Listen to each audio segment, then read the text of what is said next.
नमस्कार दोस्तों, मेरा नाम है दीपक कश्यप। स्वागत है आपका क्राइम कहानी के एक नए एपिसोड में। आज की कहानी शुरू करते हैं। उस दिन जनवरी 2022 की 7 तारीख थी। शाम के 7 बज रहे थे। हर रोज की तरह घरेलू नौकरानी पूजा जयपुर की यूनिट टावर सोसाइटी की आई ब्लॉक स्थित रोहित तिवारी के फ्लैट नंबर 103 पर काम करने के लिए पहुंची। उसने डोरबेल बजाई तो मालकिन श्वेता तिवारी ने दरवाज़ा नहीं खोला और ना ही अंदर कोई हलचल सुनाई दी। पूजा ने दरवाजे को अंदर की ओर धकेला तो वह खुल गया। नौकरानी कमरे के अंदर पहुंची तो उसके मुंह से चीख निकल गई। कमरे के अंदर पलंग पर मालकिन श्वेता तिवारी मृत पड़ी थी। उनका मुंह खून से लाल था। पूजा चीखते चिल्लाते बाहर निकली और आस पड़ोस के फ्लैट में रहने वाले लोगों को जानकारी दी। मर्डर की खबर से सोसाइटी में हड़कंप मच गया। लोगों की भीड़ जुटने लगी। इसी बीच किसी ने थाना प्रताप नगर पुलिस को सूचना दे दी।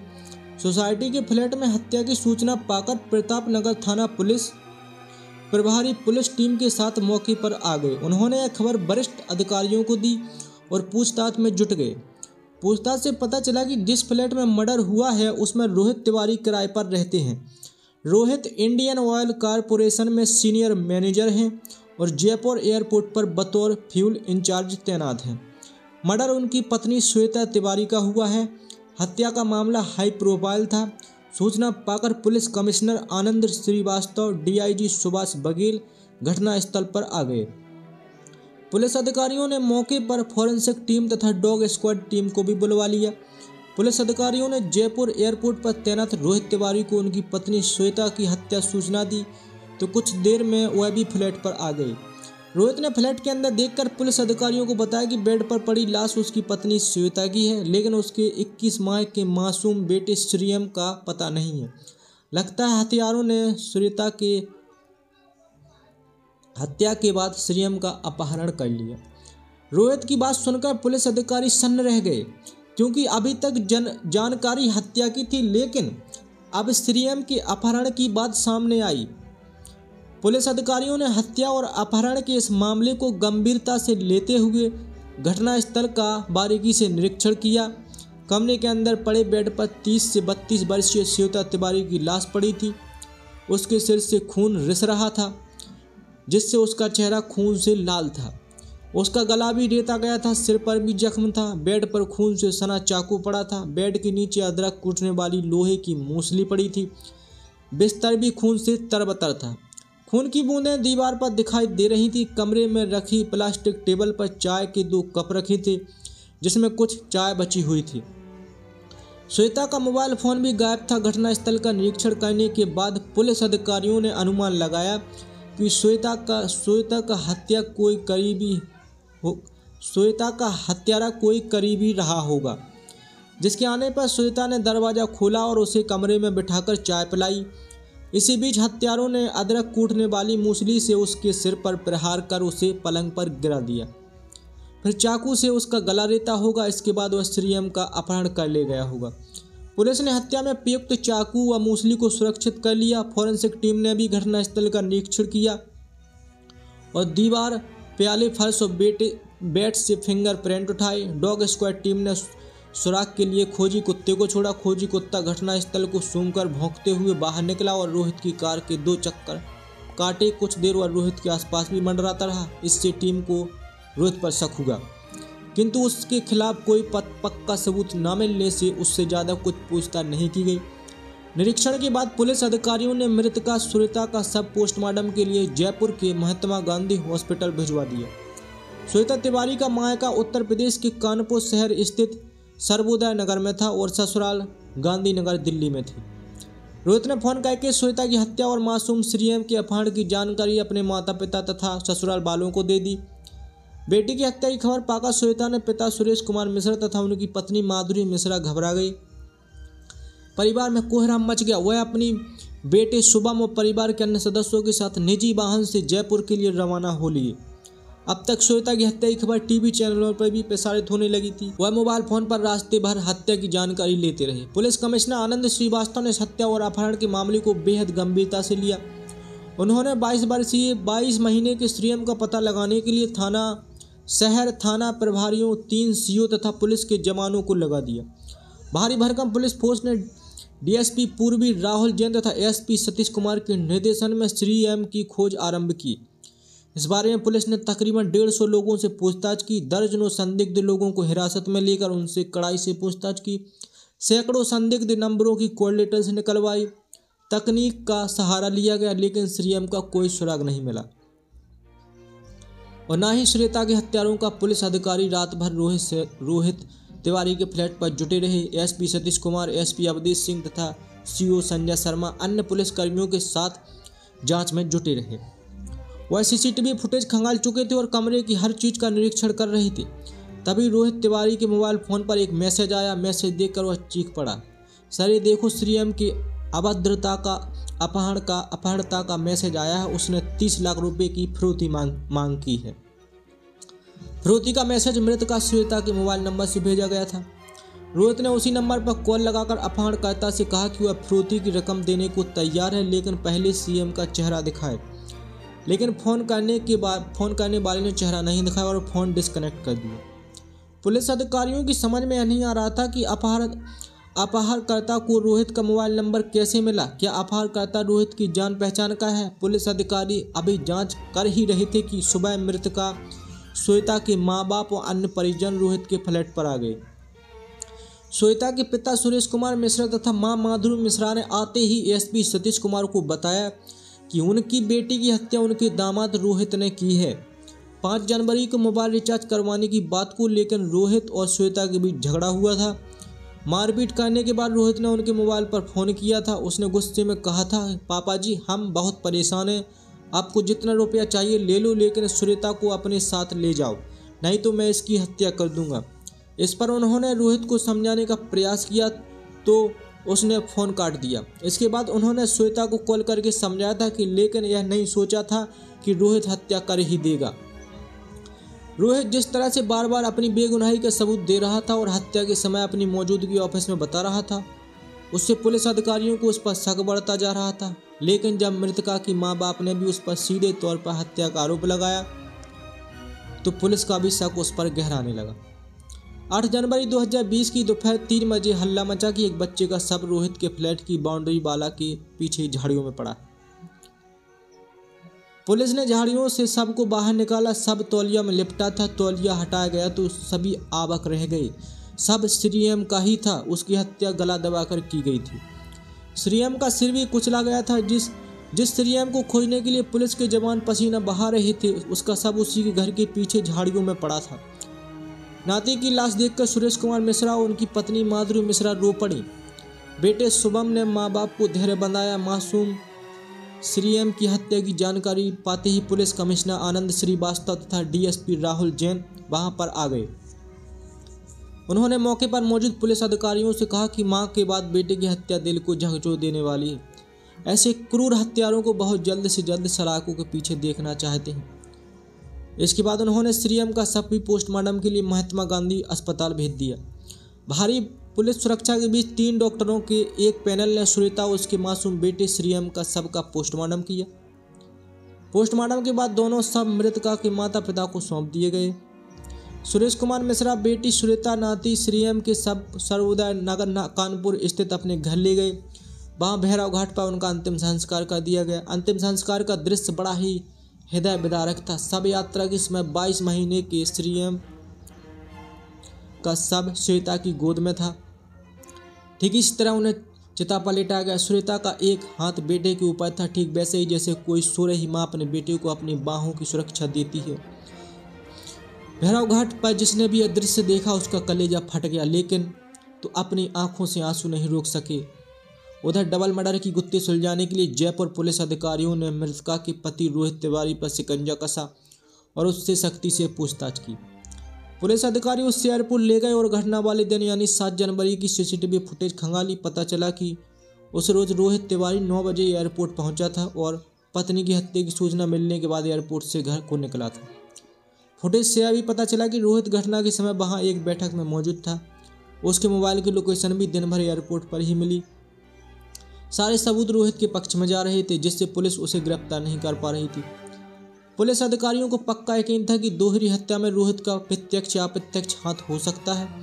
पुलिस ने रोहित पर कड़ा रुख अपनाया तो पुलिस पर दबाव बनाने के लिए उसने कोर्ट का रुख किया। 9 जनवरी को रोहित ने जयपुर की निचली अदालत में अपने वकील दीपक चौहान के मार्फत प्रार्थना पत्र देकर पुलिस पर प्रताड़ित करने का आरोप लगाया।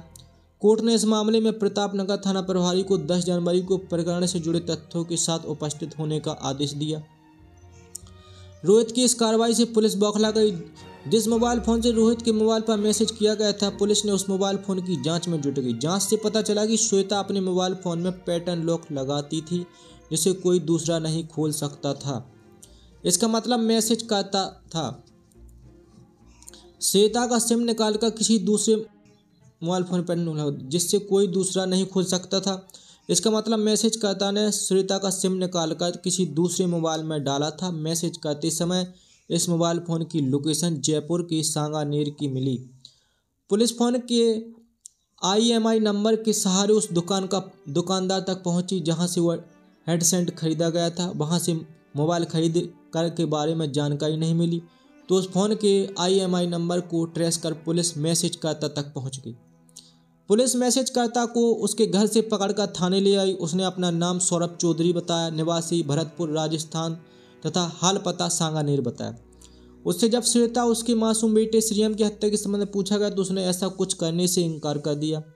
लेकिन जब उसके साथ सख्ती की गई तो वह टूट गया और दोहरी हत्या करने का जुर्म कबूल कर लिया। सौरभ चौधरी ने बताया कि रोहित तिवारी ने ही उसे 20,000 रुपये देकर पत्नी व बेटे की हत्या की सुपारी दी थी। मतलब दोहरी हत्या की साजिश रोहित ने ही रची थी। सौरभ से पूछताछ के बाद पुलिस अधिकारियों ने 10 जनवरी 2020 को रोहित तिवारी को भी बंदी बना लिया। थाने में जब उसका सामना सौरभ चौधरी से हुआ तो उसका चेहरा लटक गया और उसने सहेजी पत्नी श्वेता की हत्या का जुर्म कबूल कर लिया।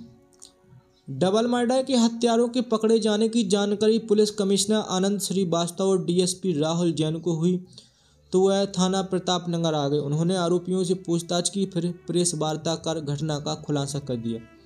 चूँकि हत्यारों ने अपना जुर्म कबूल कर लिया था, इसलिए थाना प्रभारी ने भांदवी की धारा 302, 201 तथा 120 के तहत सौरभ चौधरी तथा रोहित तिवारी के खिलाफ रिपोर्ट दर्ज कर ली। पुलिस द्वारा पूछताछ करने पर एक ऐसे पति की कहानी सामने आई जिसने दूसरी शादी रचाने के लिए अपनी पत्नी और बच्चे के कत्ल की साजिश रच डाली। उत्तर प्रदेश के कारणों पर महानगर के काकादेव थाना अंतर्गत एक मोहल्ला है सर्वोदय नगर। सुरेश कुमार मिश्रा अपने परिवार के साथ इसी सर्वोदय नगर में रहते थे। उनके परिवार में पत्नी माधुरी मिश्रा के अलावा एक बेटा और 3 बेटियां थीं। सुरेश कुमार मिश्रा भारतीय खाद्य निगम FCI में अधिकारी थे जो अब रिटायर्ड हो चुके हैं। उनका आलीशान मकान है। मिश्रा जी अपनी 2 बेटियों की शादी कर चुके थे। श्वेता सुरेश कुमार मिश्रा की सबसे छोटी बेटी थी। वह अपनी दोनों बहनों से ज़्यादा खूबसूरत थी। जब वह आंखों पर काला चश्मा लगाकर घर से बाहर निकलती थी तो लोग उसे मुड़ मुड़ कर देखते थे, लेकिन वह किसी को भाव नहीं देती थी। श्वेता ने कानपुर छत्रपति साहू जी महाराज की विश्वविद्यालय से BA किया था। वह आगे की पढ़ाई जारी रखना चाहती थी ताकि अपने पैरों पर खड़ी हो सके, लेकिन पिता सुरेश कुमार मिश्रा कोई अच्छा घर ढूंढकर उसके साथ उसके हाथ पीले करना चाहते थे। उन्होंने उसके लिए वह खोज की भी थी शुरू कर दी। उसी खोज में उन्हें रोहित तिवारी पसंद आ गया। रोहित के पिता उमाशंकर तिवारी मूल रूप से औरैया जनपद के गांव कंठीपुर के रहने वाले थे, लेकिन वह दिल्ली के गांधीनगर के रघुवरपुरा स्थित माता मंदिर वाली गली में रहते थे। उमाशंकर तिवारी के परिवार में पत्नी कृष्णा देवी के अलावा बेटा रोहित तथा 2 बेटियां थीं। बेटियों की शादी वह कर चुके थे। रोहित अभी कुंवारा था। रोहित पढ़ा लिखा हैंडसम युवक था। वह इंडियन ऑयल कारपोरेशन में मैनेजर था। उसकी पोस्टिंग दिल्ली में ही थी। सुरेश कुमार मिश्रा ने रोहित को देखा तो उसे अपनी बेटी श्वेता के लिए पसंद कर लिया। फिर 24 जनवरी 2011 को रीति रिवाज से रोहित के साथ श्वेता का विवाह धूमधाम से कर दिया। उसकी शादी में उन्होंने लगभग 30 लाख रुपए खर्च किए थे। शादी के बाद श्वेता और रोहित ने बड़े प्रेम से जिंदगी का सफर शुरू किया। हंसते खेलते 2 साल कब बीत गए दोनों में किसी को पता नहीं चला, लेकिन इन 2 सालों में श्वेता मां नहीं बन सकी। सूनी गोद का दर्द जहां श्वेता और रोहित को था वहीं श्वेता के सास ससुर को भी था। सास कृष्णा देवी तो श्वेता को ताने भी देने लगी थी। इतना ही नहीं, श्वेता को कम दहेज लाने की भी बात कही जाने लगी। उसके हर काम में कमी निकलती जाने लगी, यहाँ तक कि उसके खान पान और पहनावे पर भी सवाल उठाए जाने लगे। उसे तब और गहरी चोट लगी जब उसे पता चला कि उसके पति रोहित के किसी अन्य लड़की के साथ नाजायज संबंध है जो उसके कॉलेज में पढ़ती थी। वर्ष 2013 में जब श्वेता की प्रताड़ना ज़्यादा बढ़ गई तो वह ससुराल छोड़कर मायके में आकर रहने लगी। यहाँ वह 7 महीने तक रही। उसके बाद एक प्रतिष्ठित कांग्रेसी नेता के बीच में पड़कर समझौता करा दिया।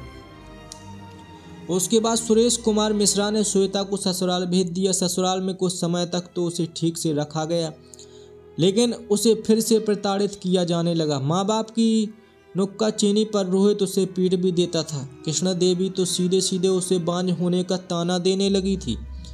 ननद नूतन और मीनाक्षी भी अपने माँ बाप और भाई का ही पक्ष लेकर प्रताड़ित करती थीं। ससुराल वालों की प्रताड़ना से दुखी होकर श्वेता ने एक रोज अपनी बड़ी बहन सपना को एक खत भेजा, जिसमें उसने अपना दर्द बयां करते हुए लिखा, सपना दीदी, रोहित तथा उसके माँ बाप मुझे बहुत परेशान करते हैं, चैन से जीने नहीं देते, सब पीटते हैं, मुझे नीचा दिखाते हैं, खाने को भी नहीं देते, यहाँ तक कि मेरे पहनावे पर सवाल उठाते हैं। मुझे यह भी पता चला कि रोहित की एक युवती से संबंध है, वह उसके कॉलेज समय की दोस्त है, वह उसी से प्यार करता है। यही वजह है कि वह मुझे प्रताड़ित करता है। उसे मेरी हर बात बुरी लगती है, मामूली बातों पर मारपीट कर घर से जाने को कहता है। सास ससुर भी उसी का साथ देते हैं, नौकरानी की तरह दिन भर घर का काम करवाते हैं। यदि मेरे साथ कोई अप्रिय वारदात हो जाए तो ये सभी जिम्मेदार होंगे। छोटी बहन का दर्द सुनकर सपना बहुत दुखी हुई। उसने सारी बात माँ बाप को बताई। तब सुरेश कुमार मिश्रा ने दामाद रोहित तथा उसके माँ बाप से बात की और अनुरोध किया कि वे लोग श्वेता को प्रताड़ित ना करें। इतना ही नहीं, उन्होंने श्वेता को भी समझाया कि वह परिवार में सामंजस्य बनाए रखने रहे, लेकिन सुरेश कुमार के अनुरोध का रोहित और उसके परिजनों पर कोई असर न पड़ा। उनकी प्रताड़ना बदस्तूर जारी रही। इसी तनाव भरी जिंदगी के बीच रोहित का तबादला उदयपुर के महाराणा प्रताप एयरपोर्ट पर हो गया। श्वेता दिल्ली छोड़कर पति के साथ उदयपुर चली गई। उदयपुर में ही श्वेता ने अप्रैल 2018 में ही बेटे को जन्म दिया, जिसका नाम श्रीएम रखा गया। बेटे को जन्म के बाद श्वेता को लगा कि अब उसकी खुशियां वापस आ जाएंगी और पति के स्वभाव में भी परिवर्तन आएगा, लेकिन ऐसा नहीं हुआ। श्रीएम के जन्म से ना तो रोहित को खुशी हुई और ना ही उसके स्वभाव में परिवर्तन आया। उसकी प्रताड़ना बदस्तूर जारी रही। रोहित के माता पिता भी श्रीएम के जन्म से खुश नजर नहीं आए। उदयपुर एयरपोर्ट पर तैनाती के दौरान रोहित तिवारी की मुलाकात सहकर्मी हरि सिंह से हुई। धीरे धीरे दोनों में गहरी दोस्ती हो गई। हरि सिंह अपनी पत्नी सुधा सिंह को साथ लेकर रोहित के घर आने लगा। सुधा सिंह मिलनसार थी, इसलिए श्वेता और सुधा अपना सुख दुख एक दूसरे से शेयर कर लेती थीं। श्वेता ने प्रताड़ित किए जाने की बात भी सुधा से शेयर की थी। सौरभ चौधरी हरि सिंह का साला था। वह भरतपुर में रहता था और हैंडीक्राफ्ट का काम करता था। हरि सिंह के मार्फत सौरभ की जान पहचान रोहित से हुई। वह रोहित के घर आने लगा। उसने श्वेता से भी पहचान बना ली और उसे खूब बतियाने लगा। सौरभ जब भी रोहित से मिलने आता था तो वह उसे शराब पिलाता था। इधर श्रीएम के जन्म के बाद रोहित तिवारी का ट्रांसफर उदयपुर से जयपुर हो गया।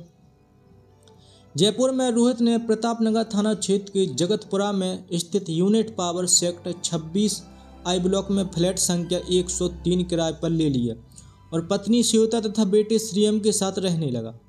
जयपुर आकर भी श्वेता और रोहित के बीच तनाव बरकरार रहा। दोनों का छोटी छोटी बातों में झगड़ा और मारपीट होती रहती थी। हरि सिंह का साला सौरभ चौधरी यहाँ भी रोहित से मिलने आता था। उसे दोनों की तनाव भरी जिंदगी के बारे में जानकारी थी। रोहित कभी कभी शराब के नशे में कह भी देता था कि वह झगड़ालू श्वेता से छुटकारा पाना चाहता है। दिसंबर 2019 की बात है। रोहित को कंपनी के काम से 8 से 21 दिसंबर के बीच शहर से बाहर जाना था, इसलिए वह श्वेता को अपने माँ बाप के पास दिल्ली छोड़ गया। पहले वह कोलकाता गया, फिर मुंबई। 21 दिसंबर को मुंबई से दिल्ली आया। घर वालों ने हमेशा की तरह उसे श्वेता के खिलाफ भड़काया, तब दोनों के बीच झगड़ा भी हुआ। इसके बाद वह श्वेता को लेकर जयपुर आ गया। दोनों कार से आए थे। घर आकर श्वेता ने अपनी मां माधुरी को फ़ोन पर बताया कि रोहित ने 272 किलोमीटर के सफ़र में उसे पानी तक नहीं पीने दिया और वह झगड़ता रहा। अब तक रोहित अपनी शादीशुदा जिंदगी से उब चुका था। वह दूसरी शादी रचाकर अपनी नई जिंदगी की शुरुआत करने के सपने देखने लगा। लेकिन एक पत्नी के रहते हुए दूसरी शादी नहीं कर सकता था। उसने श्वेता की हत्या के साथ मासूम श्रीएम की भी हत्या कराने का फैसला किया ताकि शादीशुदा जिंदगी का नामो निशान मिट जाए। वह जिंदगी की बैक हिस्ट्री को डिलीट करना चाहता था। 3 जनवरी 2020 को रोहित ने सौरभ चौधरी को फोन कर जयपुर एयरपोर्ट के पास स्थित होटल फ्लाइट में बुलाया। वहां रोहित ने सौरभ के साथ बैठकर पत्नी और बेटे की हत्या की साजिश रची। साजिश इस तरह रची गई थी कि रोहित का नाम सामने नहीं आए। रोहित ने हत्या के लिए सौरभ को 20,000 रुपये भी दे दिए थे। दरअसल सौरभ चौधरी शादीशुदा था। रोहित की तरह सौरभ भी पत्नी से परेशान रहता था और पत्नी से छुटकारा पाना चाहता था। इसलिए दोनों में तय हुआ कि पहले वह रोहित का साथ देगा, फिर रोहित उसकी पत्नी की हत्या में उसका साथ देगा। यही कारण था कि मात्र 20,000 में सौरभ डबल मर्डर को राजी हो गया। 5 जनवरी 2020 को मोबाइल रिचार्ज कराने को लेकर रोहित और श्वेता के बीच झगड़ा और मारपीट हुई। इसके बाद उसने श्वेता के पिता सुरेश कुमार मिश्रा को फ़ोन करके झगड़े की जानकारी दी और गुस्से में कहा, पापा जी आप श्वेता को ले जाइए, मैं उसका मुँह नहीं देखना चाहता। आपको जितना पैसा चाहिए ले लीजिए, अन्यथा मैं उसकी हत्या कर दूंगा। दामाद की धमकी से सुरेश कुमार मिश्रा घबरा उठे। उन्होंने दामाद को भी समझाया और बेटी को भी, लेकिन समझाने के बावजूद रोहित का गुस्सा ठंडा नहीं हुआ। उसने फोन कर सौरभ चौधरी को जयपुर बुला लिया और श्वेता तथा उसके मासूम बेटे श्रीएम की हत्या की पूरी योजना तैयार कर हत्या का दिन, तारीख और समय तय कर दिया। योजना के मुताबिक 7 जनवरी 2020 की सुबह 9 बजे रोहित जयपुर एयरपोर्ट पहुंच गया और अपने काम पर लग गया। वह वहां एक मीटिंग में भी शामिल हुआ। वहां से उसे वहां लगे CCTV कैमरे के सामने भी वह आता जाता रहा ताकि उसका फोटो कैमरों में कैद हो जाए। इधर योजना के मुताबिक सौरभ चौधरी भी 7 जनवरी को दोपहर बाद लगभग 2 बजे रोहित के यूनिट टावर अपार्टमेंट स्थित फ्लैट पर पहुंचा और डोरबेल बजाए। श्वेता ने दरवाजा खोला तो सामने सौरभ खड़ा था। क्योंकि सौरभ को श्वेता जानती पहचानती थी, इसलिए उसे घर के अंदर ले गई और कमरे में बैठाया। फिर उसने 2 कप चाय बनाई और दोनों ने बैठकर चाय पी। चाय पीकर दोनों ने कप प्लास्टिक की टेबल पर रख दिए। इसी बीच श्वेता दूसरे कमरे में चली गई जहां उसका बेटा श्रीएम सो रहा था। तभी मौका पाकर सौरभ रसोई में आ गया और अदरक कोटने वाली लोहे की मूसली उठा लाया। चंद मिनट बाद श्वेता वापस आई तो सौरभ ने अकस्मात श्वेता के सिर पर मूसली से वार कर दिया। श्वेता सिर पकड़कर पलंग पर गिर पड़ी। इसके बाद सौरभ ने श्वेता को दबोच लिया और मूसली से उसका सिर और चेहरा कूट डाला। इसके बाद वह पुनः रसोई में गया और चाकू ले आया और चाकू से श्वेता का गला रेत दिया। उसने चाकू पलंग पर तथा मूसली पलंग के नीचे फेंक दी। श्वेता की हत्या करने के बाद सौरभ चौधरी दूसरे कमरे में पहुंचा जहां मासूम श्रीएम पलंग पर सो रहा था। सौरभ को उस मासूम पर जरा सी दया नहीं आई और ना ही उसका कलेजा कांपा।